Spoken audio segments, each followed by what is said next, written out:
So I'm having a chat with the Aces. How are you? We're good. How are Good. you? Good. That is great to hear. So you've been fairly busy this year. Earlier this year, you released your third record, I've Loved You for So Long. Tell us a little bit about the record for those who have yet to take a listen. Yeah, this record is a super personal record to us. It's about our kind of adolescence and teen years growing up in Utah in a really conservative place and coming into our identities as queer people and women. And it's just really, it's probably our most introspective record. And it leans a little more alternative for our sound. And we're really proud of it. Good, good. That's great to hear. And as this is your third record, how does the sound of this record compare to your previous two records and the EPs of yours as well?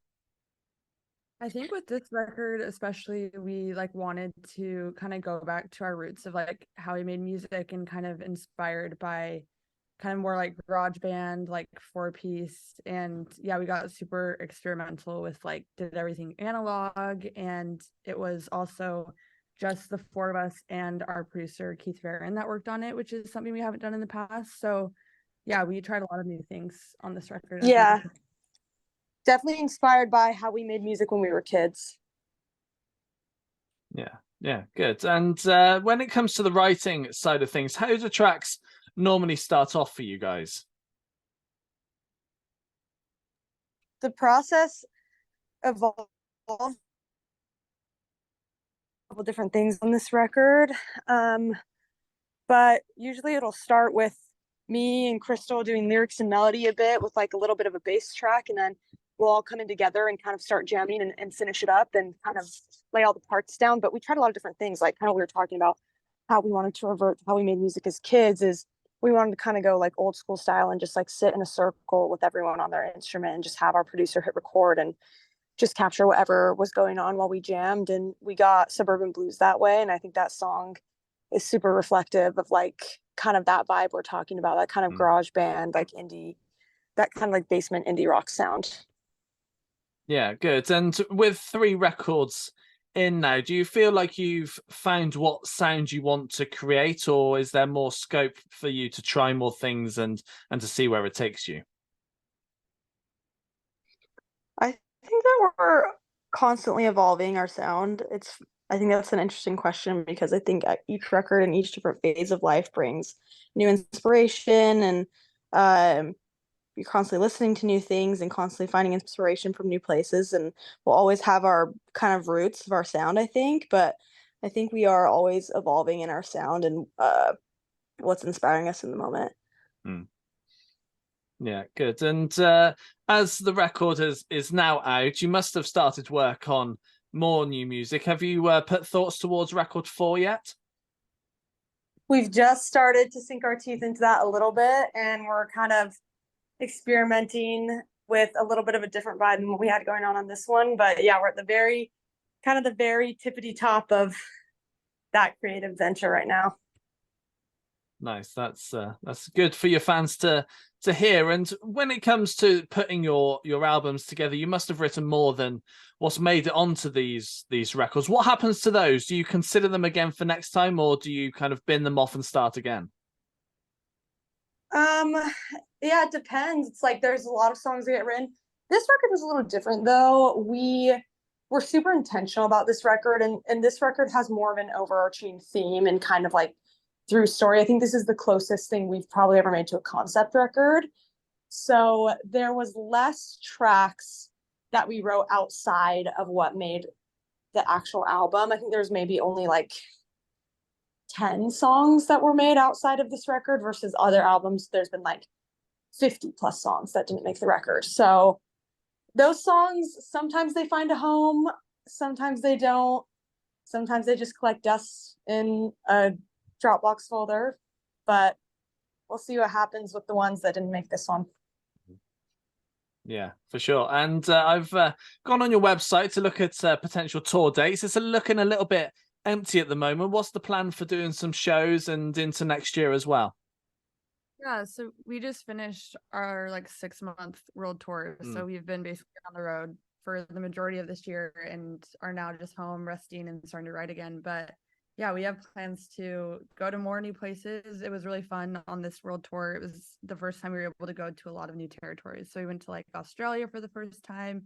We went to Asia, went to Japan. We went to a lot of new places in Europe. So we're just hoping to be able to go to even more places next year. We really want to go to South America. And right now we have a few festivals in Mexico that we're doing at the top of the kind of like in the springtime. So yeah, we're just excited. Hopefully a lot of festivals and going to new places.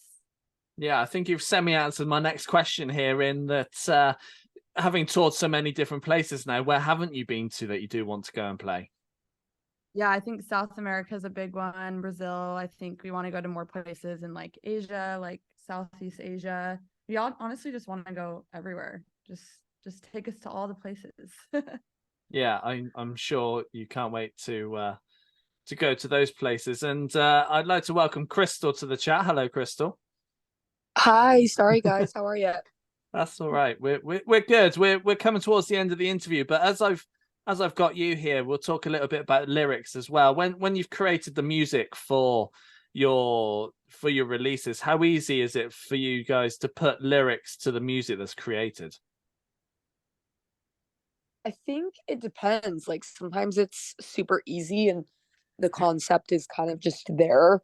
And then other times it takes a bit of tweaking. Like a song like Don't Freak was like completely, the lyrics were turned over from the initial idea.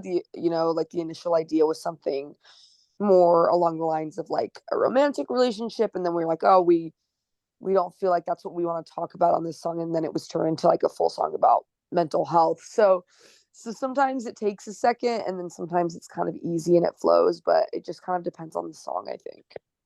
Yeah, good. And as we're all members of the LGBTQ community, do you feel a sort of responsibility to try and bring that forward in your music and representation?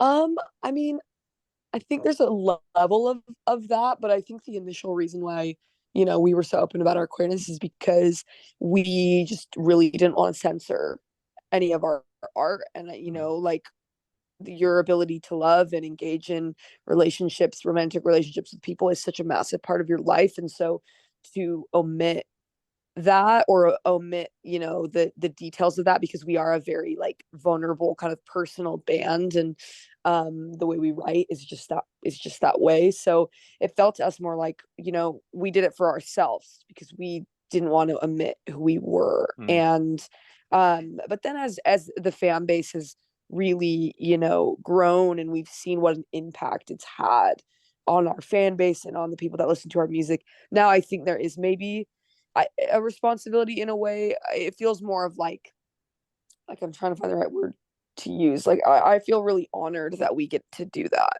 And so I want to show up and like write the best music, and especially like queer forward music that I can, because I do feel like that is a responsibility and like kind of an honor to be in the position where you are privileged enough to do so. And so yeah, I think it's like a very good responsibility and something that we take like very to heart, I would say.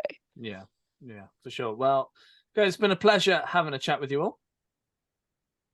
Thank you so much. Thank you so much. Thank you so much. It was nice Yeah, meeting thank you you. for having us.